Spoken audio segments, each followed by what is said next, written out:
大家好，林菜呢邊是 online ကလပ်ကနေကြိုဆိုလိုက်ပါတယ်။ရှုတို့ဒီမှာအရှက်မရှိဘူးဆိုတဲ့စကားလုံးကိုတရုတ်လိုဘယ်လိုပြောမလဲ။ဟုတ်ပြီအဲ့တော့ခါကျတော့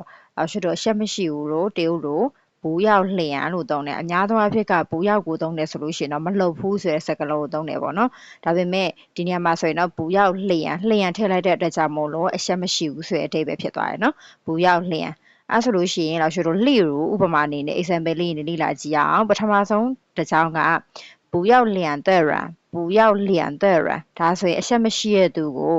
မေးရဆိုတာဘယ်သူမှရှီဝမ်းဆိုတော့မနစ်တက်ဘူးဟုတ်ပါနော်မနစ်တက်ဘူးမကြိုက်ဘူးဆိုတဲ့အဓိပ္ပာယ်အဲ့တော့မေးရရှီဝမ်းအဲ့တော့ပြန်ပြောမယ်ဆိုရင်不要两的人没人喜欢ဟုတ်ပြီနော်အဲ့ဆိုတော့ရှုတို့စာကြောင်းတွေကိုဖတ်တဲ့အခါမှာအဖြတ်တောက်လေးနဲ့ဖတ်ခြင်းအပြင်ကိုယ့်ရဲ့speaking ပေါ့နော်တိုးတက်မှုလည်းဖြစ်တယ်ပြီးရ reading တိုးတက်မှုလည်းဖြစ်ပါတယ်အဲ့ဆိုတော့ရှုတို့下一个是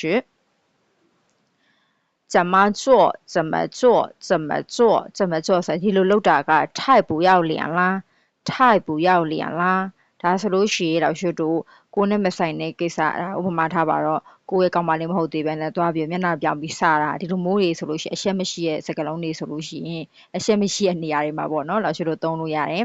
အဲ့ဆိုလို့ရှိရင်ကိုကိုလည်းအဲ့လိုမျိုးလာပြီးစတဲ့ပုံစံမျိုးဆိုလို့ရှိရင်လည်းဒီထိုက်ပူရောက်လျံလား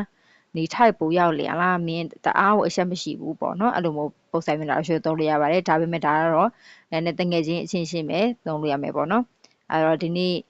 လာရှု share ပေးရဲ့စကားလုံးလေးကိုနားလည်မယ်လို့မျှော်လင့်ပါတယ်大家再见下个视频见